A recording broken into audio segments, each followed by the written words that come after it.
பிதா குமார பரிசுத்த ஆவியர் என்னும் திரியேக கடவுளுக்கு மாட்சிமை உண்டாகட்டும். நாம் கர்த்தரை தொழுது கொள்வோம். பாதம் வந்தனமே பரப்பிர சாதம் எந்தனமே, பாதம் வந்தனமே பரப்பிர சாதம் எந்தனமே, ஆதரவோடு வேதமே விடுத்தாளும் அற்புதனே, ஆதரவோடு வேதமே விடுத்தாளும் அற்புதனே, திவ்ய சுகனே கிருபை பதனே சுசிகர பாதம் வந்தனமே பரப்பிர சாதம் எந்தனமே, பாதம் வந்தனமே பரப்பிர சாதம் எந்தனமே.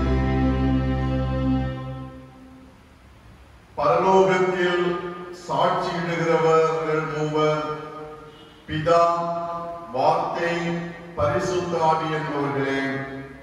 இம்மூவரும் ஒன்றாயிருக்கிறார்கள். தேவனை ஒருவனும் ஒரு காலம் கண்டதில்லை. பிதாவின் வழியில் இருக்கிற ஒரே பேரான குமாரனே அவரை வெளிப்படுத்தினார். ஆவியானவர் சத்தியமாகியால் ஆவியானவரே சாட்சி கொடுக்கிறார். இது கர்த்தர் ஒன்று பண்ணின நாள், இதிலே களிகொண்டு மகிழக்கிடுவோம். நம்மை உண்டாக்கின கர்த்தருக்கு முன்பாக நாம் பணிந்து குனிந்து முழங்கால் படியிட கிடவோம். வாருங்கள், ஜெபம் செய்வோம். பிதா குமார பரிசுத்த ஆவியர் என்னும் திரியேக கடவுளாய், நேற்றும் இன்றும் என்றும் மாறாதவராய், சகலத்தையும் சிருஷ்டித்த சர்வ வல்லவராய், இன்றும் எங்களோடு இருக்கிறவராய் இருக்கிற அன்பின் ஆண்டவரே, உம்மை துதிக்கிறோம், உம்மை ஸ்தோத்திரிக்கிறோம், உம்மை மகிமைப்படுத்துகின்றோம். கிருபையாக ஆண்டவர் எங்களுக்கு தந்த இந்த புதிய மாதத்தின் முதலாவது பரிசுத்த ஓய்வு நாளுக்காக நாங்கள் உமக்கு நன்றி செலுத்துகின்றோம். இந்த பரிசுத்தமான ஓய்வு நாளை நாங்கள் பரிசுத்தமாய் ஆசரித்து ஆண்டவரை மகிமைப்படுத்தும்படியான கிருபைகளை நீர் எங்களுக்கு தந்திருப்பதற்காக உம்மை ஸ்தோத்திரிக்கிறோம், ஸ்தோத்திரிக்கிறோம், ஸ்தோத்திரிக்கிறோம். அன்பின் இயேசுவே, உம்முடைய திருப்பெயரிலே உம்முடைய பிள்ளைகளாகிய நாங்கள் உம்மை நோக்கி பார்க்கிற பொழுது மெய்யாகவே நீர் எங்களுக்கு இரக்கம் செய்கிற ஆண்டவராய் இருப்பதற்காக ஸ்தோத்திரம்.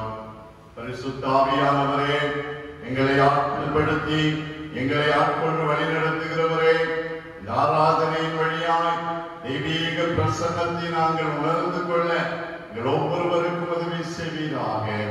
ஆராதனையின் துவக்கம் முதல் நிறைவு வரையிலும் உம்முடைய மகிமையினால் எங்களை நிரப்பி எங்களை ஆட்கொண்டு வழி நடத்தும்படியாய் ஜெபிக்கிறோம். தடைகள் எல்லாவற்றையும் அப்புறப்படுத்தும். துதி, கனம், மகிமை அனைத்தும் ஆண்டவருக்கே செலுத்துகிறோம். இரட்சகர் இயேசு கிறிஸ்துவின் திருப்பாதம் பணிந்து ஜெபிக்கிறோம். ஜெபம் கேளும் அன்பு நிறைந்த பரமபிதாவே, ஆமென். தொழுகையின் துவக்கத்திற்காக நாம் அனைவரும் இணைந்து கீர்த்தனை பாடலிலே 70வது பாடலை பாடுவோம்.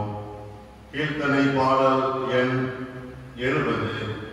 சீர்திரி ஏகவஸ்தே நமோ நமோ, நின் திருவடிக்கு நமஸ்தே நமோ நமோ என்கிற 70வது கீர்த்தனை பாடல்.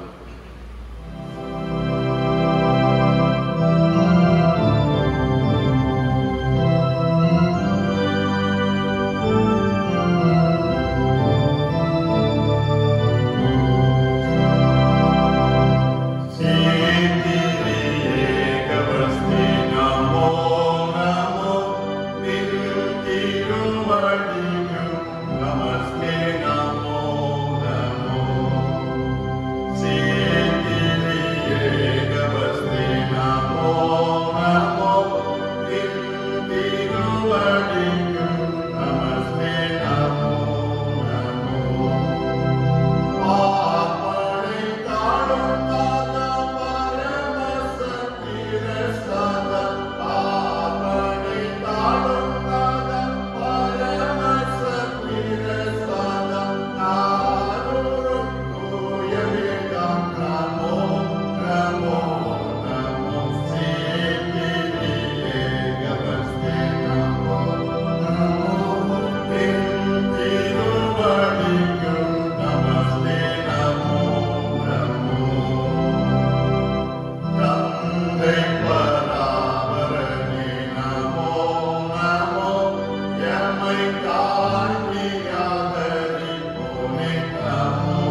வசனங்கள் 97 முதல் 104 முடிய. 119வது சங்கீதம் வசனங்கள் 97 முதல் 104 முடிய அதிபரம் சேர்ந்து வாசிப்போம். பக்கம் 748. உமது வேதத்தில் நான் எவ்வளவு பிரியமாய் இருக்கிறேன், நாள் முழுவதும் அது என் தியானம். நீர் உம்முடைய கற்பனைகளை கொண்டு என்னை என் சத்துருக்களிலும் அதிக ஞானம் உள்ளவனாக்குகிறேன். அவைகள் என்னைக்கும் என்னுடனே இருக்கிறது. உம்முடைய சாட்சிகள் என் தியானமாய் இருக்கிறபடியால் எனக்கு போதித்தவர்கள் எல்லாரிலும் அறிவுள்ளவனாக இருக்கிறேன். உம்முடைய கட்டளைகளை நான் கை கொண்டிருக்கிறபடியால் முதியோர்களை பார்க்கிலும் ஞானவானாக இருக்கிறேன். உம்முடைய வசனத்தை நான் காத்து நடக்கும்படிக்கு சகல பொல்லாத வழிகளுக்கும் என் கால்களை விளக்குகிறேன். நீர் எனக்கு போதித்திருக்கிறபடியால் நான் உம்முடைய நியாயங்களை விட்டு விலகேன். உம்முடைய வார்த்தைகள் என் நாவுக்கு எவ்வளவு இனிமையானவர்கள், என் வாய்க்கு அவைகள் தேனிலும் மதுரமாக இருக்கும். உமது கட்டளைகளால் உணர்வடைந்தேன், ஆதலால் எல்லா பொய் வழிகளையும் இருக்கிறேன்.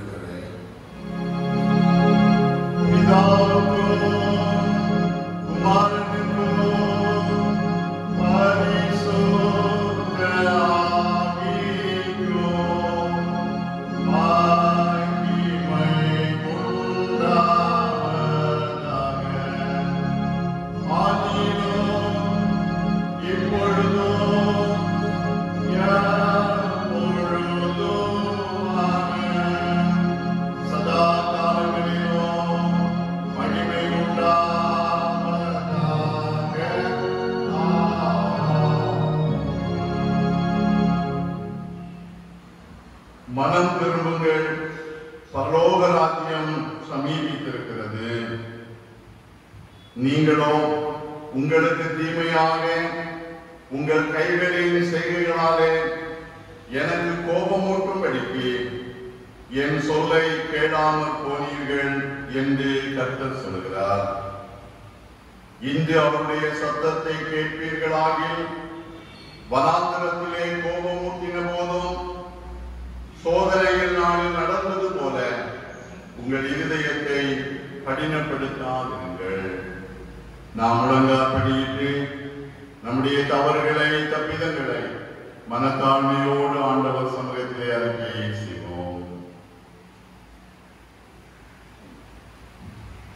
பிரியமானவர்களே, ஆண்டவர் கிருபையாக நமக்கு தந்த இந்த புதிய மாதத்தின் முதலாவது பரிசுத்த ஓய்வு நாளிலே ஆண்டவரை தேடி அவருடைய சமூகத்திலே முழங்காற்படியிட்டிருக்கிற நாம் ஒரு விசை ஆண்டவருடைய வார்த்தையை கேட்க அவரை நோக்கி பார்ப்போம். நீங்கள் எனக்கு உங்கள் செய்கைகளினாலே கோபமூட்டினீர்கள் என்று ஆண்டவர் சொல்கிறார். மனிதன் ஆண்டவருக்கு கோபமூட்டுவது என்பது எவ்வளவு வேதனையான செயல் என்பதை உணர்ந்து கொள்வோம்.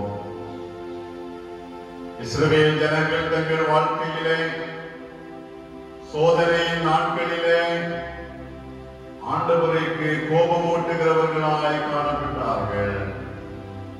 ஆண்டவரை விட்டு தங்களுக்கென்று தெய்வத்தை ஏற்படுத்திக் கொண்டவர்களாய் ஆண்டவரை கோபமூட்டுகிற செயலை செய்தார்கள்.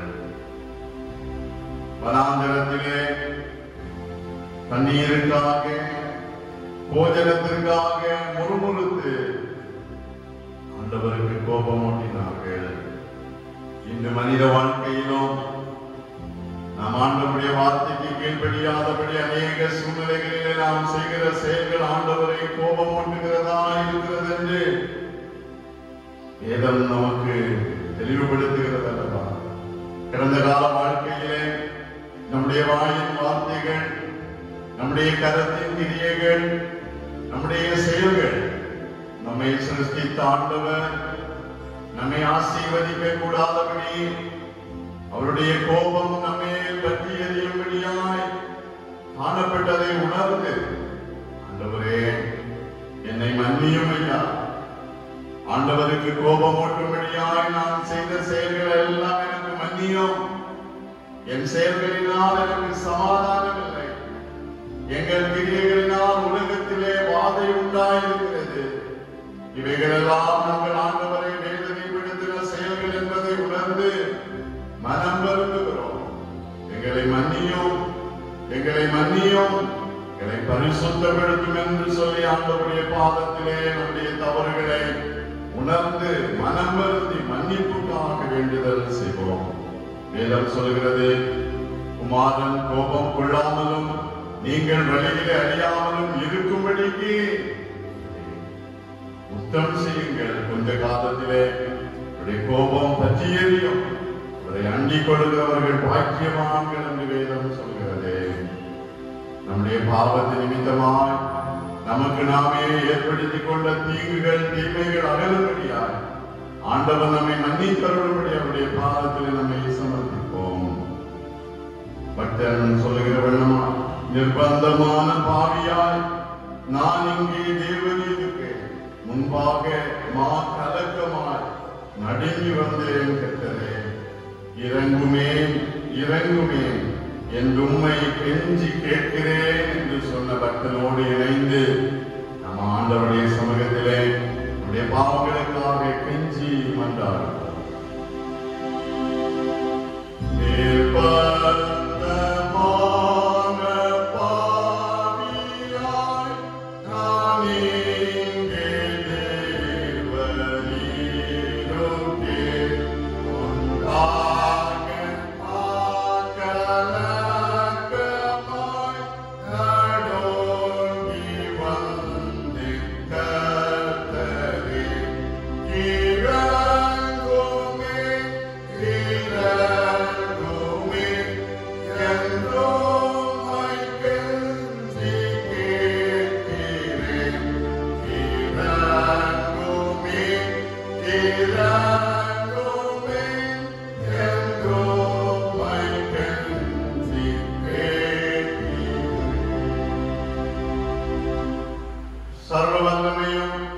மிகுந்த இரக்கமும் உள்ள ஆண்டவர் உண்மையாகவே மனம் வருந்தி தங்கள் தவறுகளை தப்பிதங்களை அறிக்கை செய்திருக்கிற நம் எல்லாருடைய தவறுகளையும் நமக்கு மன்னித்து நம்மை பரிசுத்தப்படுத்தி நம்மை அப்படியே பிள்ளைகளாக ஏற்றுக்கொண்டு நம்மை நித்திய ஜீவகரையிலே சேர்ப்பாராக. ஆமென். பாவ மன்னிப்பின் நிச்சயத்தை பெற்றுக் கொண்டவர்களாகிய நாம் பரிசுத்தராகி ஆண்டவரை தொழுது கொள்கிறேன். இந்த பரிசுத்தமான ஆராதனை வேளையில ஆண்டவர் நமக்கு செய்த எல்லா நன்மைகளையும் நினைத்து ஆண்டவருக்கு நன்றி செலுத்துவோமா? அநேக சூழ்நிலைகளிலே ஆண்டவர் செய்த நன்மைகளை நாம் எண்ணி பார்த்து ஆண்டவருக்கு நன்றி செலுத்த தவறி போய்விட்டோம். உலக வாழ்க்கையிலே அனுதினமும் ஆண்டவர் நமக்கு செய்கிற எல்லா நன்மைகளையும் எண்ணி பார்ப்போம். நம்முடைய பாவங்களை பாராதபடி, நம்முடைய அக்கிரமங்களை பாராதபடி, நம்முடைய மீறுதல்களை அவர் கணக்கிலே கொள்ளாதபடி நம்மீது மனம் இறங்கி நம்மை பரிசுத்தப்படுத்தி நம்மை அவருடைய பிள்ளைகளாக ஏற்றுக் கொண்டிருக்கிறாரே. நாம் தேவனுடைய பிள்ளைகள் என்று அழைக்கப்படுகின்ற கிருபைகளை தந்து விளவாய் நம்மை பாதுகாத்து வழிநடத்தி வந்திருக்கிறாரே. இதை எண்ணி ஆண்டவருக்கு நன்றி செலுத்துவோமா? உலக வாழ்க்கையிலே பலவிதமான சோர்வுகள், பலவிதமான உபத்திரவங்கள், கொரோனா வைரஸ் நிமித்தமான பாதிப்புகள், வெட்டுக்கிளிகளின் மூலமான பயங்கரங்கள், இயற்கையின் பேரழிவுகள், இவைகளின் மத்தியிலும் ஆண்டவருடைய பாதுகாக்கிற கரம் மோசேயை பார்த்து சொன்னது போல, கண்மலையின் வெடிப்பிலே என் கரத்தினால் உன்னை மூடுவேன் என்று சொல்லி பாதுகாத்த ஆண்டவர் நம்மையும் தம்முடைய கரத்தினாலே பாதுகாத்து வழிநடத்தி வந்தாரே. இதை எண்ணி பார்த்து ஆண்டவருக்கு நன்றி செலுத்துவோமா? சென்று போன மாதம் முழுவதிலும் ஆண்டவர் நம்மோடு இருந்து இந்த புதிய மாதத்தை தந்து இந்த புதிய மாதத்திலும் அவருடைய நன்மைகளினால் நம்மை நிரப்பி ஆசீர்வதிக்கிற ஆண்டவருக்கு நன்றி நன்றி செலுத்துவோம். உள்ளத்தின் ஆழத்திலிருந்து ஆண்டவரை துதிப்போம். எத்தனையோ நன்மைகளை ஆண்டவர் நமக்கு செய்திருக்கிறார். நாம் எண்ணி முடியாத விதத்திலே அவருடைய நன்மைகளை நாம் பெற்றிருக்கிறோம் அல்லவா? இவைகளை உணர்ந்து கொண்டவர்களாய் பக்தனோடு இணைந்து எத்தனையோ நன்மைகளை என் வாழ்வில் செய்தாரே, ஏராளமாய் நன்றி சொல்வேன். அத்தனையும் நினைத்து நான் துதிப்பேன், ஆண்டவரை போற்றுவேன் என்ற பக்தனோடு இணைந்து ஆண்டவர் நமக்கு செய்த எல்லா நன்மைகளுக்காகவும் உள்ளத்தின் ஆழத்திலிருந்து அவருக்கு நன்றி செலுத்துவோம். எத்தனையோ நன்மைகளை என் வாழ்வில் செய்தாரே, ஏராளமாய் நன்றி சொல்வேன். எத்தனையோ நன்மைகளை என் வாழ்வில் செய்தாரே, ஏராளமாய் நன்றி சொல்வேன். அத்தனையும் நினைத்து நான் துதிப்பேன், ஆண்டவரை போற்றுவேன். அத்தனையும் நினைத்து நான் துதிப்பேன், ஆண்டவரை போற்றுவேன். நன்றி சொல்லாமல் இருக்கவே முடியாது, பல நன்மை செய்த இயேசுவே. நன்றி நன்றி நன்றி என்று சொல்லி நான் துதிப்பேன், நாள்தோறும் போற்றுவேன். நன்றி நன்றி நன்றி என்று சொல்லி நான் துதிப்பேன், நாள்தோறும் போற்றுவேன். ஆண்டவருக்கு நன்றி பலிகளை ஏறெடுக்கலாம். அருள்நாதர் இயேசு நமக்கு கற்றுக் கொடுத்த இறைவேண்டலை சேர்ந்து ஏறெடுப்போம். பரமண்டலங்களில் இருக்கிற எங்கள் பிதாவே, உம்முடைய நாமம் பரிசுத்தப்படுவதாக, உம்முடைய ராஜ்யம் வருவதாக. உம்முடைய சித்தம் பரமண்டலத்திலே செய்யப்படுகிறது போல பூமியிலே செய்யப்படுவதாக. எங்களுக்கு வேண்டிய ஆகாரத்தை எங்களுக்கு தார். எங்கள் கடனாளிகளுக்கு நாங்கள் மன்னிக்கிறது போல எங்கள் கடன்களை எங்களுக்கு மன்னியும். எங்களை சோதனைக்கு பிரவேசிக்க பண்ணாமல் தீமையில் எங்களை ரட்சித்துக் கொள்ளும். ராஜ்யமும் வல்லமையும் மகிமையும் என்னென்றைக்கும் உடையவைகளே. ஆமென். அமருங்கள்.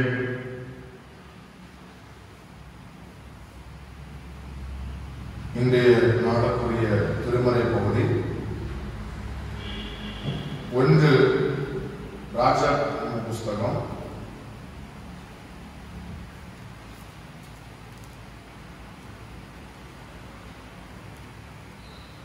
3வது அதிகாரம் வசனங்கள் 1 முதல் 15 முடிய. 1 ராஜாக்கள் 3வது அதிகாரம் 1 முதல் 15 முடிய. பக்கம் 426வது பழையற்பாட்டினுடைய பக்கம். சாலமோன் எகிப்தின் ராஜாவாகிய பார்வோனோட சம்பந்தம் கலந்து பார்வோனின் குமாரத்தையே விவாதம் பண்ணி தன்னுடைய அரண்மனையையும் கர்த்தருடைய ஆலயத்தையும் எருசலேமை சுற்றுமதிலையும் கட்டி தீர மட்டும் அவன் அவளை தாவீது நகரத்தில் கொண்டு வந்து வைத்தான். அந்நாட்கள் மட்டும் கர்த்தருடைய நாமத்திற்கு ஒரு ஆலயம் கட்டப்படாதிருந்தால் ஜனங்கள் மேடைகளிலே பலியிட்டு வந்தவர்கள். சாலமோன் கர்த்தரிடத்தில் அன்பு கூர்ந்து தன் தகப்பனாகிய தாவீதின் கட்டளைகளில் நடந்தான். ஆனாலும் அவன் மேடைகளிலே பலியிட்டு தூபம் காட்டி வந்தான். அப்படியே ராஜா பலியிட கிபியோனுக்கு போனான். அது பெரிய மேடையாயிருந்தது. அந்த பலிபீடத்தின் மேல் சாலமோன் 1000 சர்வாங்க தகன பலிகளை செலுத்தினான். கிபியோனிலே கர்த்தர் சாலமோனுக்கு ராத்திரியில் சொப்பனத்திலே தரிசனமாகி, நீ விரும்புகிறது என்னிடத்தில் கேள் என்று தேவன் சொன்னார். அதற்கு சாலமோன், என் தகப்பனாகிய தாவீது என்னும் உமது அடியான் உம்மை பற்றி உண்மையும் நீதியும் மன நேர்மையுமாய் உமக்கு முன்பாக நடந்தபடியே தேவரீர் அவருக்கு பெரிய கிருபை செய்து அந்த பெரிய கிருபையை அவருக்கு காத்து இந்நாளில் இருக்கிறபடியே அவருடைய சிங்காசனத்தில் வீற்றிருக்கிற ஒரு குமாரனை அவருக்கு தந்து, இப்போதும் என் தேவனாகிய கர்த்தாவே, தேவரீர் உமது அடியேனை என் தகப்பனாகிய தாவீது ஸ்நானத்திலே ராஜாவாக்கினீரே. நானோ வந்தால் போக்கு வரவு அறியாத சிறு பிள்ளையாயிருக்கிறேன். நீர் தெரிந்து கொண்டதும் ஏராளத்தினால் எண்ணிக்கைக்கு அடங்காததும் லெக்கத்திற்கு உட்படாததுமான திரளான ஜனங்களாகிய உமது ஜனத்தின் நடுவில் அடியேன் இருக்கிறேன். ஆகையால் உமது ஜனங்களை நியாயம் விசாரிக்கவும் நன்மை தீமை இன்னதென்று வகையறுக்கவும் அடியேனுக்கு ஞானமுள்ள இருதயத்தை தந்தருளும். ஏராளமாய் இருக்கிற இந்த உமது ஜனங்களை நியாயம் விசாரிக்க ஆறாலே ஆகும் என்றார். சாலமோன் இந்த காரியத்தை கேட்டது ஆண்டவருடைய பார்வைக்கு உகந்த விண்ணப்பமாய் இருந்தது. ஆகையினால் தேவன் அவனை நோக்கி, நீ உனக்கு நீடித்த நாட்களை கேளாமலும் ஐஸ்வர்யத்தை கேளாமலும் உன் சத்துருக்களின் பிராணனை கேளாமலும் நீ இந்த காரியத்தையே கேட்டு நியாயம் விசாரிப்பதற்கு ஏற்ற ஞானத்தை உனக்கு வேண்டிக் கொண்டபடியால் உன் வார்த்தைகளின்படி செய்தேன். ஞானமும் உணர்வும் உள்ள இருதயத்தை உனக்கு தந்தேன். இதிலே உனக்கு சரியானவன் உனக்கு முன் இருந்ததும் இல்லை, உனக்கு சரியானவன் உனக்கு பின் எழுப்புவதும் இல்லை. இதுவும் அன்றி நீ கேளாத ஐஸ்வர்யத்தையும் மகிமையையும் உனக்கு தந்தேன். உன் நாட்கள் இருக்கிற ராஜாக்களில் ஒருவனும் உனக்கு சரியானவன் இருப்பதில்லை.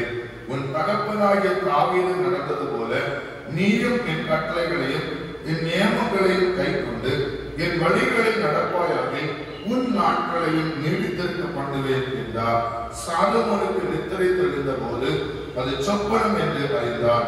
அவன் எருசலேமுக்கு வந்து கர்த்தருடைய உடன்படிக்கை பெட்டிக்கு முன்பாக நின்று சர்வாங்க தகன பலிகளிட்டு சமாதான பலிகளை செலுத்தி தன் ஊழியக்காரர் எல்லாருக்கும் விருந்து செய்தான் என்பதை வாசிக்கும்படியாக கொடுக்கப்பட்ட திருமறை பகுதி வாசித்து முடிந்தாயிற்று. திரியேக தேவனுக்கே மகிமை உண்டாவதாக.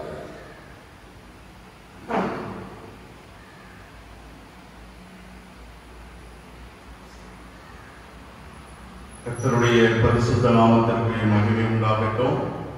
கிறிஸ்துவுக்குள் அன்பானவர்களே, இந்த புதிய மாதத்தின் முதலாவது பரிசுத்த ஓய்வு நாளிலும் ஆண்டவரை தொழுது கொள்ளும்படியாய் ஆண்டவர் நமக்கு கிருபை செய்ததை எண்ணி ஆண்டவரை ஸ்தோத்தரிப்போம்.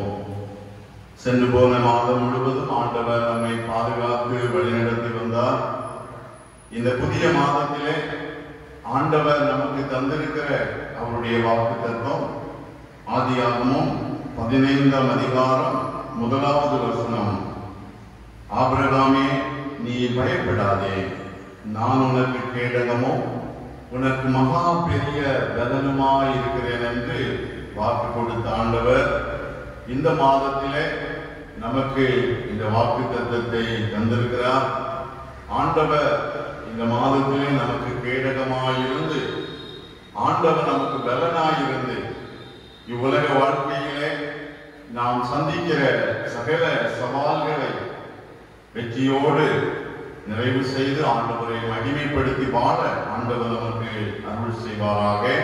இந்த வாக்குத்தத்தத்தின்படி இந்த மாதம் நம் அனைவருக்கும் ஆசீர்வாதமாக அமையட்டும். அன்பர்களே, ஆலயங்கள் திறக்கப்படலாம் என்று சொல்லப்படுகிற செய்தி நாம் கேள்விப்படுகிறோம். அதை குறித்த தமிழக அரசாங்கத்தினுடைய தெளிவான அறிவிப்பு நமக்கு கிடைத்த பின்பு ஆலயங்களிலே ஆண்டவரை தொழுவதை குறித்த காரியங்கள் சபை மக்களுக்கு அறிவிக்கப்படும். தொடர்ந்து நாம் ஜெபத்தோடு காத்திருப்போம். நிச்சயமாகவே ஆண்டவர் ஆலயங்கள் திறக்கப்பட ஆண்டவரை தொழுது கொள்ள ஆண்டவர் நமக்கு அருள் செய்வார். ஆண்டவர் நம்மோடு இருக்கிறார் என்பதை நாம் விசுவாசித்து ஆண்டவருடைய சமூகத்திலே நம்மை அர்ப்பணித்து வாழ்வோம். இந்த மாதத்திலே நம்முடைய பிள்ளைகள் 10ஆம் வகுப்பு படிக்கிற பிள்ளைகள் தேர்வு எழுத ஆரம்பிக்கிறார்கள். பிள்ளைகளுக்காக நாம் சிறப்பாக ஜெபிப்போம். இந்த புதிய மாதத்திலே நம்முடைய கையின் பிரயாசங்கள் ஆசீர்வதிக்கப்பட, நம்முடைய தேவைகள் சந்திக்கப்பட விசுவாசத்தோடு ஜெபிப்போம். பொதுவாக ஜூன் மாதம் என்று சொல்லுகிற பொழுது மழை அதிகமாய் பெய்கிற மாதம். மழை நிமித்தமான எந்த பாதிப்புகளும் ஏற்படாதபடி ஆசீர்வாதமான மழையை ஆண்டவர் நம்முடைய தேசத்திற்கு அருள் செய்ய நாம் ஜெபத்தோடு காணப்படுவோம். நிச்சயமாகவே இந்த மாதத்தை ஆண்டவர் நமக்கு ஆசீர்வாதமாக்கி தருவாராக. இந்த பரிசுத்த ஓய்வு நாளிலே சிந்தனைக்காக தெரிந்து கொள்ளப்பட்ட திருமறையின் பகுதி நாம் படிக்க கேட்ட 1 ராஜாக்களின் புத்தகம் 3ஆம் அதிகாரம் 12வது வசனம். 1 ராஜாக்கள் 3ஆம் அதிகாரம் 12வது வசனம். உன் வார்த்தைகளின்படி செய்தேன், ஞானமும் உணர்வும் உள்ள இருதயத்தை உனக்கு தந்தேன். இதிலே உனக்கு சரியானவன் உனக்கு முன் இருந்ததுமில்லை, உனக்கு சரியானவன் உனக்கு பின் எழும்புவதும். ஞானமும் உணர்வும் உள்ள இருதயத்தை உனக்கு தந்தேன். அமர்ந்தவனமாக தலைகளை தாழ்த்தி ஜெபிப்போம். அன்பின் ஆண்டவரே, நாங்கள் வேண்டிக் கொள்கிறபடியே எங்களுக்கு நன்மையை செய்கிறவரே, இந்த பரிசுத்த ஓய்வு நாளிலும் எங்கள் வேண்டுதல்கள் எல்லாவற்றையும் நீர் அறிந்திருக்கிறேன். நாங்கள் வேண்டிக் கொள்கிற காரியங்கள் இன்னதென்பதை கர்த்தர் அறிவி எங்கள் தேவைகளையும் ஆண்டவர் அறிந்திருக்கிறேன். எங்கள் விண்ணப்பங்களுக்கு ஏற்ற பலனை நாங்கள் பெற்றுக்கொள்ள எங்களுக்கு அருள்தார். இப்பொழுதும் உடைய வார்த்தைக்காய் காத்திருக்கிறோம். ஆண்டவர் எங்களோடு பேசும். நாங்கள் கேட்கிறோம். உடைய சித்தத்தை செய்ய எங்களை அர்ப்பணிக்கிறோம். இரட்சகர் இயேசு கிறிஸ்துவின் திருப்பாதம் பணிந்து ஜெபிக்கிறோம். ஜெபம் கேளும். அன்பும் இரக்கமும் நிறைந்த பரமபிதாவே, ஆமென். அல்லேலூயா, அல்லேலூயா, அல்லேலூயா. அரண்மனை ஒன்றிலே அரசன் மிகவும் மகிழ்ச்சியோடு அமர்ந்திருக்கிற பொழுது தன்னுடைய பிரபுக்களை அழைத்து அவர்களிடத்திலே ஒரு கேள்வியை கேட்டார். இந்த கேள்விக்கு சரியான பதிலை 3 நாட்களுக்குள்ளாக தர வேண்டும் என்று அவர்களிடத்திலே கேட்டுக்கொண்டார். பிரபுக்களும் ஆண்டவருடைய கட்டளை, அரசனுடைய கட்டளை என்று சொல்லுகிற பொழுது அதற்கு சரியான பதில் சொல்ல வேண்டுமே என்று சொல்லி அந்த கேள்விக்கான பதிலை, அரசன் கேட்கிற கேள்விக்கு என்ன பதில் சொல்வது என்று சொல்லி வாஞ்சித்துக் கொண்டே இருந்தார்கள். அரசன் கேட்டதான கேள்வி, இந்த உலகத்திலே மனிதனுக்கு மிக மிக தேவையானது என்ன? மானிட வாழ்விலே மிகவும் தேவையானது என்ன என்று சொல்லுகிற கேள்வி. பிரபுக்கள் பல்வேறு இடங்களிலே சென்று இந்த கேள்விக்கான பதிலை கண்டுகொள்ளும்படியாய் முயற்சி செய்தார்கள். குறிப்பிட்ட அந்த நாளிலே அரண்மனையிலே வந்து பிரபுக்கள் அரசனின் முன்பாக அமர்ந்திருக்க ஒவ்வொருவராக அரசனுடைய கேள்விக்கு பதிலை சொன்னார்கள். முதலாவதாக ஒரு பிரபு ஆண்டவர் அந்த அரசனிடத்திலே சொன்ன பதில், அரசே, இந்த உலகத்திலே மனிதனுக்கு எவ்வளவு அதிகமாய் ஐஸ்வர்யங்கள் இருக்கிறதோ அதன் அடிப்படையில் அந்த மனிதனுடைய வாழ்வு சிறப்பாக அமைகிறது. ஆகவே மனிதனுக்கு உலகத்தின் ஐஸ்வர்யம் மிக தேவை என்று சொன்னார். இரண்டாவது இன்னொரு பிரபு அரசனிடத்திலே, அரசே, உலகிலே எந்த ஒரு மனிதன் பலசாலியாய் பலவீனமற்றவனாய் காணப்படுகிறானோ அந்த மனிதன் தான் சிறப்பாய் வாழ முடிகிறது. ஆகவே மானிட வாழ்வுக்கு பலம் மிக தேவையாய் இருக்கிறது என்று சொன்னார். இப்படி ஒவ்வொருவரும் ஒவ்வொரு விதமான கருத்துக்களை சொல்லிக் கொண்டிருக்க ஒவ்வொன்றையும் கேட்டுக்கொண்டிருந்த அரசன் அமைதியாக இருந்தார். நிறைவாக ஒரு பிரபு எழுந்து அரசனிடத்திலே, அரசே, இந்த உலகத்திலே உலக மனிதர்களுக்கு மிக மிக முக்கியமான தேவை, சாதாரணமான மனிதன் முதற்கொண்டு அரசர்கள் வரையிலும் அவர்களுக்கு மிக மிக தேவையானது ஞானம் என்று சொன்னார். ஞானம் என்று சொன்ன மாத்திரத்திலே அரசனுக்கு அதை புரிந்து கொள்ள முடியவில்லை. ஞானம் ஏன் தேவை? ஞானம் இல்லாமல் இந்த உலகத்திலே வாழ முடியாதா? ஞானத்தின் சிறப்பு என்ன என்று கேட்டாராம். அப்பொழுது இந்த ஞானத்தினுடைய மேன்மையை அரசனுக்கு புரிய வைக்கும்படியாக இந்த பிரபு அரசரிடத்திலே சொன்னார், எனக்கு 2 நாள் நீங்கள் அனுமதி கொடுத்தால் நான் அதற்கு ஞானம் எவ்வளவு பெரியது என்பதை குறித்து உங்களுக்கு சரியான விளக்கத்தை தருவேன் என்று சொன்னார். அரசனும் அதற்கு சம்மதித்தார். 2வது நாளிலே அரண்மனையிலே அரசனும் அவரோடு பிரபுக்களும் அமர்ந்திருக்கிற பொழுது இந்த மனிதர் அங்கிருந்த பிரபுக்களை அழைத்து ஒவ்வொரு வருடத்திலும் ஒவ்வொரு காரியங்களை சொன்னார். ஒரு மண் பாண்டம் வைக்கப்பட்டது. அந்த மண் பாண்டத்திற்குள்ளே ஒரு பொருள் வைக்கப்பட்டிருந்தது. அந்த பொருள் என்னது என்பதை ஒவ்வொருவரும் கண்டுபிடித்து அரசனுக்கு சொல்ல வேண்டும் என்று அந்த நிகழ்ச்சியை அமைத்திருந்தார். ஒவ்வொருவரும் அந்த மண்பாண்டத்திற்கு அருகிலே வந்து அதற்குள்ளே தங்கள் கைகளை இட்டு பார்க்கிற பொழுது அவைகளில் ஒன்றும் இல்லை என்று சொல்லி பதிலை சொல்லுகிறார்கள். கடைசியாக இந்த மனிதர் அங்கிருந்த மண்பாண்டம் ஒன்றிற்குள்ளாக காணப்பட்ட ஒரு முட்டை ஒன்றை எடுத்துக்கொண்டு வந்து அரசனிடத்திலே காண்பித்து சொன்னார், அரசே, இந்த பானைக்குள்ளே இவ்வளவு சிறப்பான ஒரு முட்டை இருந்தது.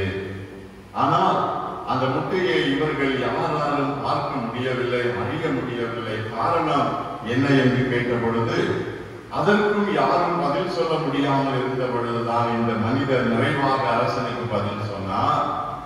எல்லா பானைகளிலும் இருந்த முட்டையிலிருந்து குஞ்சுகள் வெளிப்பட்டது. ஆனால் ஒரே ஒரு பானையில் இருந்த முட்டை மாத்திரம் அப்படியே இருந்தது. அதைத்தான் இவர்களால் சொல்ல முடியாமல் தயங்கி விட்டார்கள் என்று சொன்னாராம். இது அரண்மனையிலே ஒரு வேடிக்கையான காரியமாக இருந்தாலும் அந்த நிகழ்ச்சியை கேட்ட அரசன் ஒரு உண்மையை உணர்ந்து கொண்டார். இந்த உலகத்திலே மனிதன் எந்த சூழ்நிலையிலே வாழ்வதற்கும் தேவையானது ஞானம். அந்த பானையிலே முட்டையை கண்டுபிடிக்க முடியாதபடி ஒன்றுமில்லை என்று பதில் சொன்ன இந்த மக்கள் ஞானமற்றவர்கள். ஆனால் ஒரே ஒரு பானையில வைக்கப்பட்டிருந்த அந்த முட்டையை எடுத்து அரசனிடத்திலே அவர் காண்பித்த பொழுது மற்றவர்கள் ஞானத்தோடு அவைகளில் இருந்ததை அறிந்து கொள்ள முடியாமல் இருந்தார்கள் என்று சொல்லி அங்கே தெளிவுபடுத்தினாராம். நண்பர்களே, மனித வாழ்க்கையிலும் இப்படித்தான். உலகத்திலே பல காரியங்கள் மறைவாய் வைக்கப்பட்டிருக்கும். அவைகளினுடைய முழுமைகளை மனிதன் புரிந்து கொள்வதற்கு மனிதனுக்கு ஞானம் தேவையாயிருக்கிறது.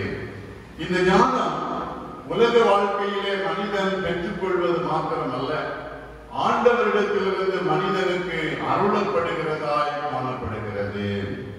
சாலமோன் என்று சொல்லுகிற தாவீதின் மைந்தர் ஆண்டவருடைய சமூகத்திலே கேட்டதுதான், எனக்கு ஞானமும் உணர்வும் உள்ள இருதயத்தை தாரும் என்று சொல்லி ஆண்டவர் இந்த சாலமோனிடத்திலே நீ விரும்புகிறதை கேள் என்று சொல்லுகிறார்.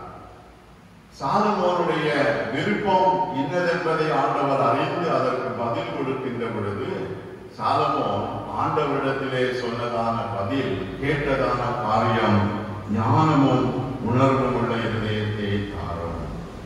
சாலமோனுடைய வாழ்விலே ஆண்டவர் சாலமோன் வேண்டிக் கொண்டபடியே ஞானத்தை கொடுத்தார். அந்த ஞானம் எவ்வளவாய் சாலமோனுடைய வாழ்விற்கு மேன்மையாக அமைந்தது என்று சொல்வதை நாம் பார்க்கிற பொழுது ஞானம் எவ்வளவு முக்கியமானது என்பதை நாம் புரிந்து கொள்ள முடியும். நீதிமொழிகளிலே ஞானம் என்பது மனிதன் சம்பாதித்துக் கொள்ள வேண்டிய விலையேறப்பெற்ற பொக்கிஷமாயிருக்கிறது. ஞானம் இந்த உலக வாழ்க்கையிலே மனிதன் தேடி கண்டுபிடிக்கப்பட வேண்டிய ஒன்றாய் இருக்கிறது என்று சொல்லப்படுகிறது. நீதிமொழிகள் 2:6 கர்த்தர் ஞானத்தை தருகிறார், அவர் வாயினின்று அறிவும் புத்தியும் வரும். ஆண்டவரிடத்திலிருந்து வருவது ஞானமும் புத்தியும் அறிவும். ஆக ஞானம் என்று சொல்கிறது ஆண்டவர் மனிதனுக்கு அருள் செய்கிற அருள்கொடையாக இருக்கிறது. இது மனிதனுடைய வாழ்வுக்கு மிக மிக தேவையானதாக இருக்கிறது. இந்த ஞானத்தை பெற்றுக்கொண்ட சாலமோனுடைய வாழ்வு எப்படிப்பட்டதாக இருந்தது என்றால், முதலாவதாக 1 ராஜாக்களின் புஸ்தகம் 3ஆம் அதிகாரம் 27வது வசனத்திலே நாம் படிக்கிறோம். ராஜா தீர்த்த இந்த நியாயத்தை இஸ்ரவேலர் எல்லாரும் கேள்விப்பட்டு நியாயம் விசாரிக்கிறதற்கு தேவன் அருளின ஞானம் ராஜாவுக்கு உண்டென்று கண்டு அவனுக்கு பயந்தார்கள். தேவன் அருளின ஞானம் ராஜாவுக்கு உண்டென்று கண்டு அவனுக்கு பயந்தார்கள். ஒரு மனிதனிடத்திலே ஞானம் இருக்கிற பொழுது மற்றவர்கள் அந்த மனிதனை கண்டு பயப்படுகிறார்கள். சாலமோனிடத்திலே அதிகமான படைகள் இருந்தது நிமித்தமாக ஜனங்கள் ராஜாவுக்கு பயப்பட்டார்கள் என்று வேதம் சொல்லவில்லை. ஆண்டவர் அருளின ஞானம் சாலமோனுக்குள்ளே இருந்ததினாலே ஜனங்கள் இந்த ராஜாவாகிய சாலமோனுக்கு பயப்பட்டார்கள். இது ஒரு அருமையான நிகழ்வின் மூலமாய் வெளிப்படுத்தப்பட்டது. 2 ஸ்திரீகள் ராஜாவிடத்திலே தங்களுடைய முறையை சொல்ல வந்தார்கள். 2 பேருக்கும் சமகாலத்திலே ஒவ்வொரு குழந்தை இருந்தது. ஒரு குழந்தை செத்து போயிட்டு இன்னொரு குழந்தை உயிரோடு இருந்தது. உயிரோடு இருந்த குழந்தைக்காக 2 தாய்மார்கள் சண்டையிட்டுக் கொண்டிருந்தார்கள். இந்த செய்தி அரசனிடத்திலே வருகிற பொழுது அரசன் அதற்கு செய்த நியாயமான தீர்ப்பு ஞானத்தை வெளிப்படுத்தியது. சாலமோனுடைய ஞானம் எவ்வளவு பெரியது என்பதை வெளிப்படுத்தியது. குழந்தையை தரையிலே படுக்க வைத்து பட்டயத்தை கொண்டு 2ஆக வெட்டி 2 பேருக்கும் சரிபாதியாய் கொடுத்து விடுவோம் என்று சொல்லுகிற வார்த்தையை ராஜா சொன்ன மாத்திரத்திலே உண்மையான தாய், வேண்டாம் அரசே, இந்த பிள்ளையை கொல்ல வேண்டாம், அவளுக்கே கொடுத்து விடுங்கள் என்று சொல்லுகிறதான அந்த நிகழ்வு, இதிலே வெளிப்பட்டது தெய்வீக ஞானம். மனிதனான் ஞானம் அல்ல, ஆண்டவர் அருளின ஞானத்தினாலே உண்மையான தாய் யார் என்று கண்டுபிடிக்கப்பட்டது. ராஜா சொன்ன அந்த வார்த்தை, இதை இன்னும் ஆழமாய் சிந்திக்கிற பொழுது ராஜாவுடைய வார்த்தை என்ன? அந்த குழந்தையை 2ஆய் வெட்டி விடுங்கள். ஒருவேளை இந்த 2 தாய்மார்களும் தங்களுக்குள்ளே சண்டையிட்டுக் கொண்டிருந்தால் அந்த குழந்தை மடிந்து போயிருக்கும். ராஜா தேவ ஞானத்தினால் புரிந்து கொள்கிறார். உண்மையுள்ள தாய் இந்த குழந்தை சாவதை விரும்புவதில்லை என்பதை உணர்ந்து அத்தகையதான ஒரு தீர்ப்பை கொடுக்கிறார். இது ஞானம், இது தேவனுடைய ஞானம். இந்த ஞானத்தை கேள்விப்பட்டவர்கள் எல்லாரும் சாலமோனை கண்டு பயந்தார்கள். நண்பர்களே, ஆண்டவர் அருளுகிற ஞானமுடையவர்களை கண்டு உலகம் பயப்படும். உலகத்திலே இந்த நாட்களிலும் ஞானத்தினால் நிரப்பப்பட்ட அநேக உயர்வான நிலையிலே வைக்கப்படுகிறார்கள். ஞானம் மனித வாழ்க்கையிலே மிக முக்கியமானது. ஞானமுடையவர்கள் உலக மக்கள் பயப்படுகிற அளவிலே உலகிலே வாழ முடியும். 2ஆவதாக சாலமோனுடைய ஞானத்தின் நிமித்தமாய் சாலமோனுடைய வாழ்வில் ஏற்பட்டதான மேன்மையான செயல் என்ன என்பதை பார்க்கிற பொழுது 1 ராஜாக்கள் 5ஆம் அதிகாரம் 12வது வசனத்திலே கர்த்தர் சாலமோனுக்கு சொல்லி இருந்தபடியே அவனுக்கு ஞானத்தை தந்தருளினார். ஈராமுக்கும் சாலமோனுக்கும் சமாதானம் உண்டாயிருந்தது. இருவரும் உடன்படிக்கை பண்ணி கொண்டார்கள். கர்த்தர் சாலமோனுக்கு சொல்லி இருந்தபடியே அவனுக்கு ஞானத்தை தந்தருளினார். ஈராமுக்கும் சாலமோனுக்கும் சமாதானம் உண்டாயிருந்தது. இருவரும் உடன்படிக்கை பண்ணி கொண்டார்கள். ஆண்டவர் தருகிற சமாதானத்தை, ஞானத்தை பெற்றுக் கொள்ளுகிறவர்களின் வாழ்விலே சமாதானம் உண்டாகிறது. ஈராம் என்று சொல்லப்படுகிற ராஜா சாலமோனுடைய தந்தை தாவீதுக்கு ஒரு பகைஞனாய் காணப்பட்டவர். தாவீது அரசர் தேவாலயத்தை கட்டும்படியாய் வாங்கிக்கிறார். அந்த செயல்களிலும் தடையை ஏற்படுத்துகிறவராக இந்த ஈராம் என்று சொல்லப்படுகிற ராஜா காணப்படுகிறார். இப்படி இந்த ஈராம் தாவீதுக்கு பகைஞராய் காணப்பட்டது நிமித்தமாக தாவீதின் நாட்களிலே தாவீது விரும்பின அநேக காரியங்களை செய்து நிறைவேற்ற முடியாமல் இருக்கிறது. இந்த நிலையிலே சாலமோன் ஆண்டவர் அளித்த ஞானத்தை பெற்றுக்கொண்ட பின்பு தன்னுடைய தந்தைக்கு பகைஞனாக இருந்த ஈராமை அழைத்து அவரோடு பேசுகிறார். சாலமோனுடைய வார்த்தைகள் பகைஞனாக இருந்த ஈராமின் உள்ளத்தை தொடுகிறது. ஈராம் தாவீதுக்கு பகைஞனாக இருந்த இந்த ஈராம் சாலமோனிடத்திலே சமாதானத்தை ஏற்படுத்தி உடன்படிக்கை செய்கிற அளவிலே மாற்றப்படுகிறார். இதற்கு காரணம் ஆண்டவர் கொடுத்த ஞானத்தினாலே சாலமோன் தன்னுடைய பகைஞனிடத்திலும் சமாதானத்தை ஏற்படுத்திக் கொள்ள முடிந்தது.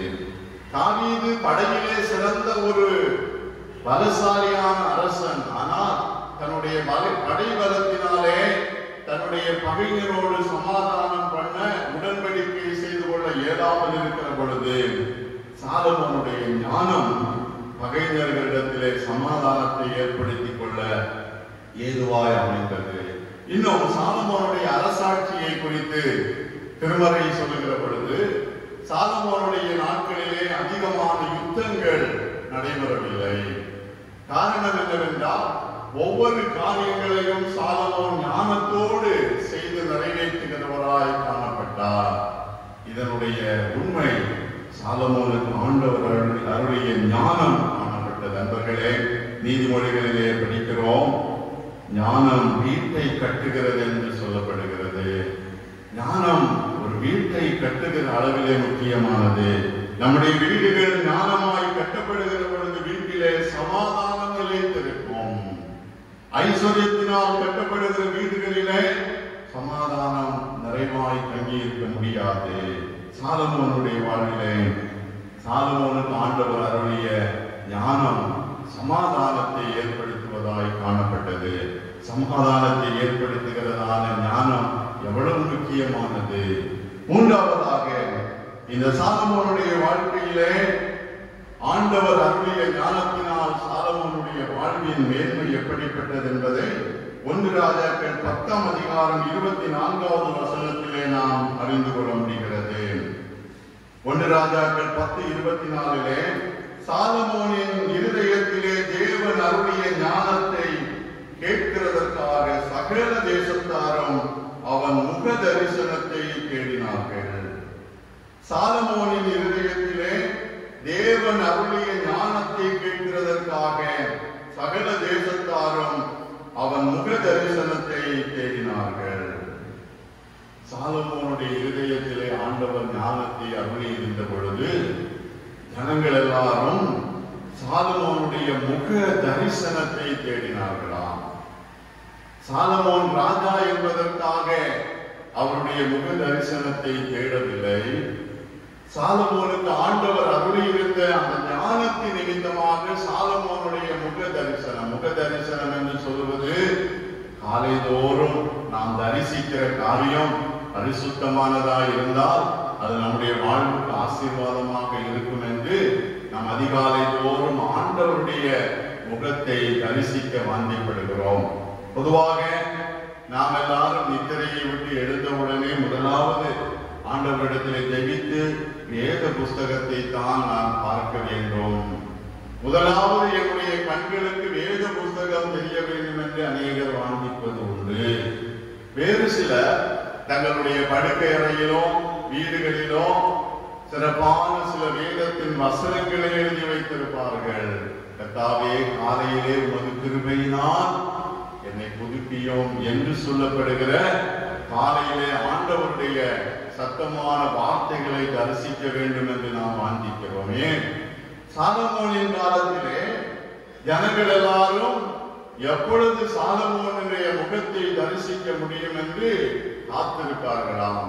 ஏனென்றால் சாலமோனுடைய இருதயத்திலே ஆண்டவர் அருளி இருந்த ஞானம் இருந்தது நிமித்தமாக அவரை தரிசிப்பதற்கு. அதற்கு ஆங்கிலத்திலே சொல்லப்படுகிற வார்த்தை என்ன தெரியுமா?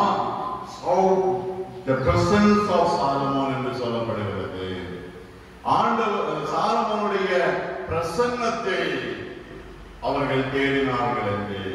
ஒரு மனிதனுடைய பிரசன்னத்தை ஜனங்கள் தேடுகிற அளவுக்கு இந்த மனிதன் மேன்மை அடைவதற்கு காரணம் ஆண்டவர் கொடுத்திருந்த ஞானம். நண்பர்களே, ஆண்டவர் சாலமோனுக்கு அருளி இருந்த ஞானம் ஜனங்கள் எல்லாரும் அவனை தேடி வந்து அதை தரிசிக்கும்படியான விதத்திலே வாங்கிக் கொள்ளுகிற அளவாய் காணப்பட்டது.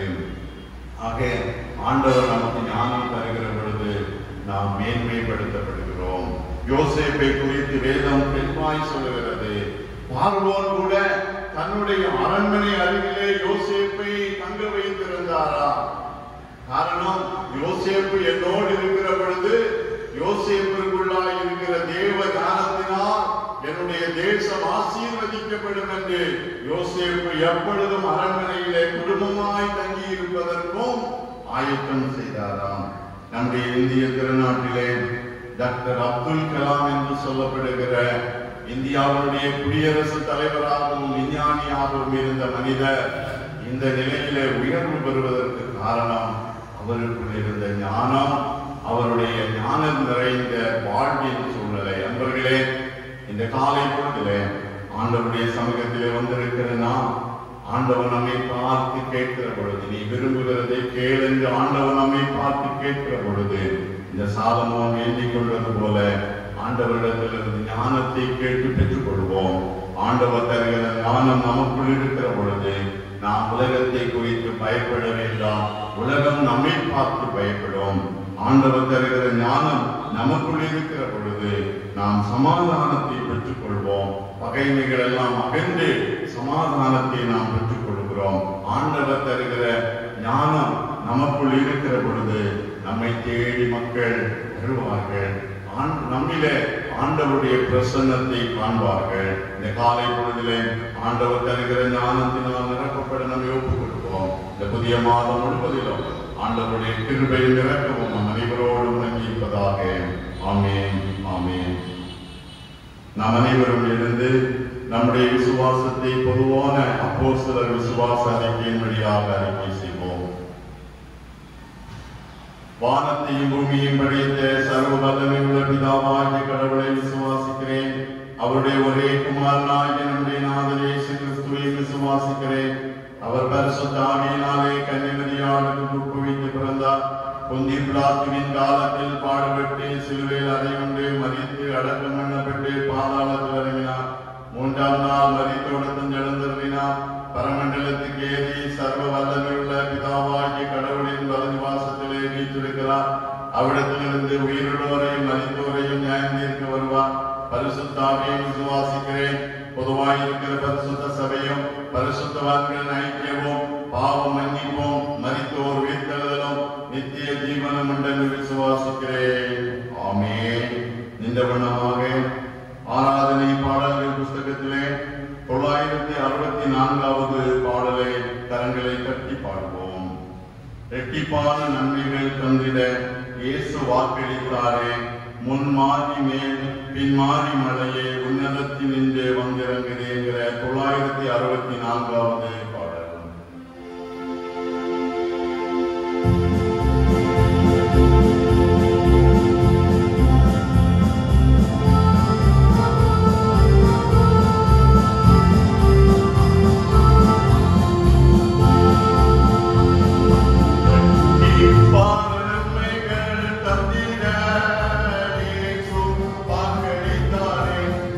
மாறி மேல் பின் மாறி மலையே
இந்த உலகத்திலே எங்களை ஞானவான்களாக ஆசீர்வதித்திருக்கிற நல்ல ஆண்டவரே, இந்த மனமகிழ்ச்சியும் ஆசீர்வதிக்கப்பட்டதான இந்த ஜூன் மாதத்தினுடைய இந்த 7வது நாளுக்காகவும் பரிசுத்த நாளுக்காகவும் உம்மை துதிக்கிறோம், ஸ்தோத்தரிக்கிறோம் அப்பா. இந்த நாளிலும் சில நேரங்கள் உங்களுடைய சமூகத்திலே ஆராதிக்கவும் உங்களுடைய வேதத்தின் சத்தியங்களை கேட்கவும் எங்களுக்கு கிருபை தந்தீர். அதற்காக நாங்கள் உமக்கு நன்றி செலுத்துகிறோம். ஞானமுள்ள இருதயத்தை உனக்கு தந்தேன் என்று அன்றைக்கு சாலமோனுக்கு வெளிப்படுத்தி சொன்னீரப்பா. அந்த சாலமோன் ஞானத்தை கேட்டார். அவருக்கு ஞானத்தோடு கூட அவர் கேளாத ஐஸ்வர்யத்தையும் உலக சம்பந்தத்தையும் கொடுத்து இந்த உலகத்திலே அவரை ஒரு ராஜாவும் இல்லை என்று சொல்லக்கூடிய நிலையிலே அவரை உயர்த்திருக்கிறேன். அதற்காக ஸ்தோத்திரம். அதே வண்ணமாக இந்த உலகத்திலே வாழ்கிற நாங்களும் உலக ஞானத்தை காட்டிலும் தேவன் அவருடைய ஞானத்தை பெற்றவர்களாக, அதனாலே எங்களை பார்க்கிறவர்கள் பயப்பட, எங்களை பார்க்கிறவர்கள் எங்களுடைய ஆண்டவரே எங்களுடைய சமூகத்தில் நெருங்கி வந்து இதற்கு காரணம் என்னவென்று சொல்லி அதனால் உண்மை அறிந்து கொள்ள கர்த்தர் நீங்கள் வருகிற நாட்களிலே உங்கள் ஞானத்தினால் நிரப்பி எங்களை இந்த உலகத்திலே பயன்படுத்தும்படியாக நாங்கள் செபிக்கின்றோம். இந்த காலை பொழுதிலே உம்முடைய ஆலயத்திலே உங்களை தரிசிக்கும்படியாக வந்திருக்கின்ற அத்தனை பேரையும் உங்க பாதப்படியிலே நாங்கள் தருகிறோம் அப்பா. கர்த்தாவே, ஒவ்வொருவரையும் ஆசீர்வதிக்கும்படியாக செபிக்கின்றோம். இந்த ஊரடங்கு காலத்திலே அநேகருடைய வாழ்க்கையிலே பல நெருக்குதல் இருக்கலாம், பலவிதமான கஷ்டங்கள் காணப்படலாம் அப்பா. கர்த்தர் இந்த மாதத்திலே அவருடைய வாழ்க்கையில் இருக்கிற எல்லா நெருக்குதலை நீக்கி அவர்கள் எழுந்து போன ஆசீர்வாதங்களை திரும்ப கொடுத்து நல்ல பலன் சுகம் ஆரோக்கியத்தை தந்து இன்னும் அவர்கள் உயர்த்த வேண்டும் என்று நாங்கள் செபிக்கின்றோம். தொழிலிலே உயர்வு காணப்படட்டும், கையிட்டு செய்கிற வேலையிலே ஆசீர்வாதம் உண்டாகட்டும் அப்பா. அதோடு கூட 10ஆம் வகுப்பு தேர்வு எழுதுகின்ற அந்த பிள்ளைகள் இதற்காக ஆயத்தப்படும் போது கர்த்தர் ஆயத்தத்திலே கூட இருந்து படிக்கிற காரியங்கள் எல்லாம் மனதிலே நெருக்கத்தக்கதாகவும் உதவி செய்ய வேண்டும் என்று நாங்கள் செபிக்கின்றோம். அந்த பிள்ளைகளுக்கு எந்த வியாதியோ வேறு வித கஷ்டங்களோ வராதபடிக்கு உங்க இரத்த பாதுகாவல் பிள்ளைகளை சுற்றிலும் இருக்க வேண்டும் என்று உங்களிடத்திலே நாங்கள் கெஞ்சி ஜெபிக்கின்றோம். கர்த்தர் ஜெபத்தை கேட்டு பிள்ளைகளோடு கூட இருக்க வேண்டுமாய் ஜெபிக்கிறோம். இன்னமாக மற்ற விதமான வேலை வாய்ப்பு எதிர்பார்க்கின்ற பிள்ளைகளுக்கு வேலை வாய்ப்பை தாருங்க.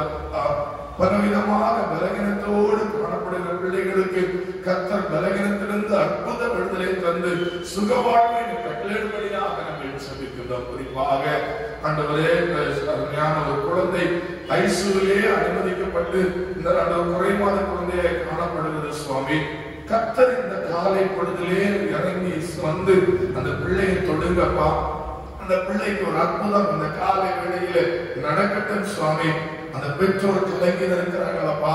அந்த பெற்றோருடைய கலக்கத்தை அறிந்தவர், உங்கள் இருதயம் கலங்காதிருப்பதாக என்று சொல்லி வாக்குத்தத்தத்தை தந்தவர் அப்பா. இப்போதே அந்த பிள்ளையை தொட்டு விடுதலை ஆக்கி அந்த பெற்றோர் அந்த பிள்ளையை கரத்தில் ஏந்தி அதன் நிமித்த மகிழ்ச்சி கண்டு அவருடைய இல்லங்களிலே சென்று ஆண்டுடைய நாமத்தை துதிக்கத்தக்கதால் இந்த காலை வேளையிலே அந்த குழந்தைக்கு கர்த்தர் பலத்த நன்மையை கட்டிடும்படியாக செபிக்கிறோம். சிகிச்சை கொடுக்கிற மருத்துவர்களோடு உங்களுடைய கிருபை தங்கி இருக்கட்டும் அப்பா.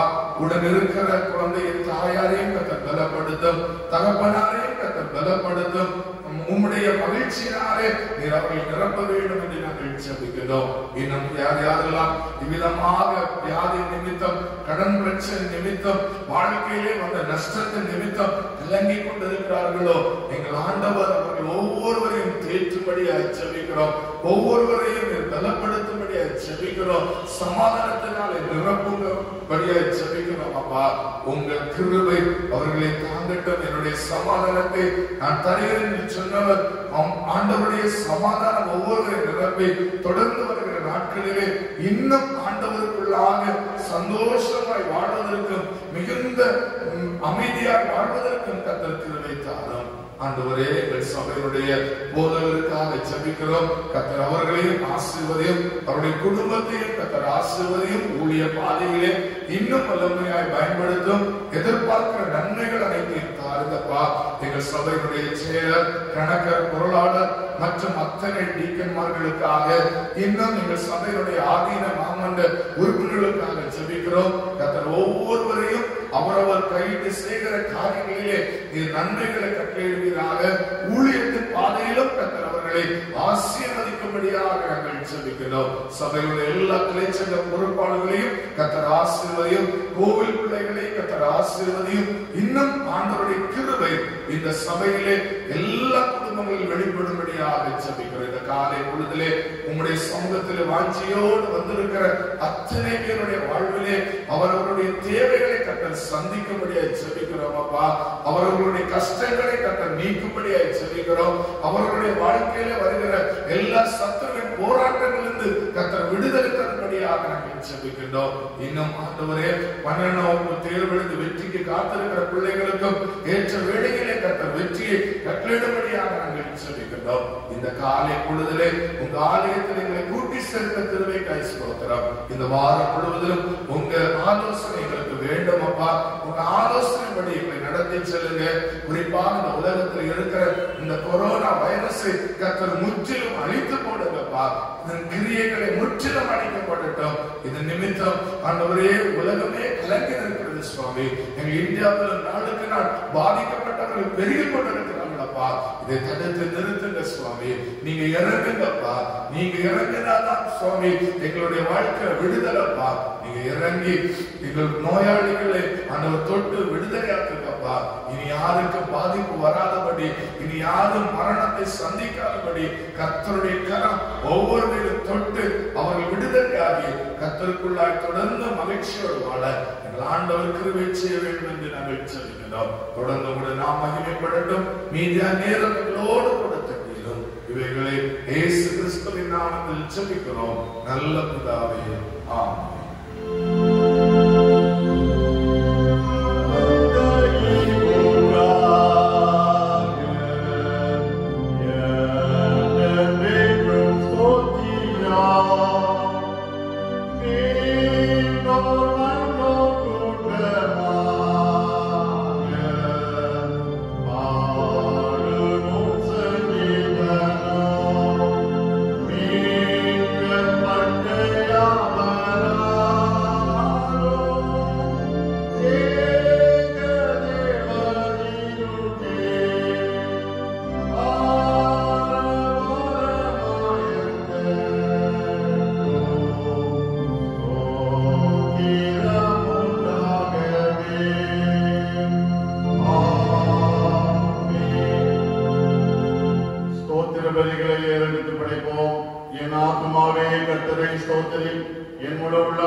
என் ஆத்துமாவே கர்த்தரை ஸ்தோத்திரி.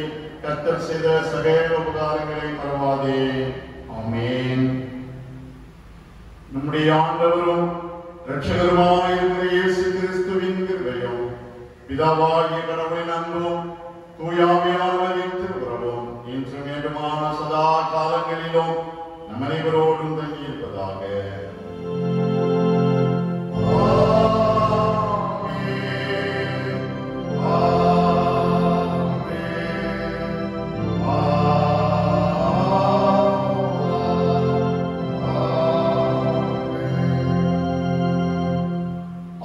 உங்களோடு இருப்பாராக.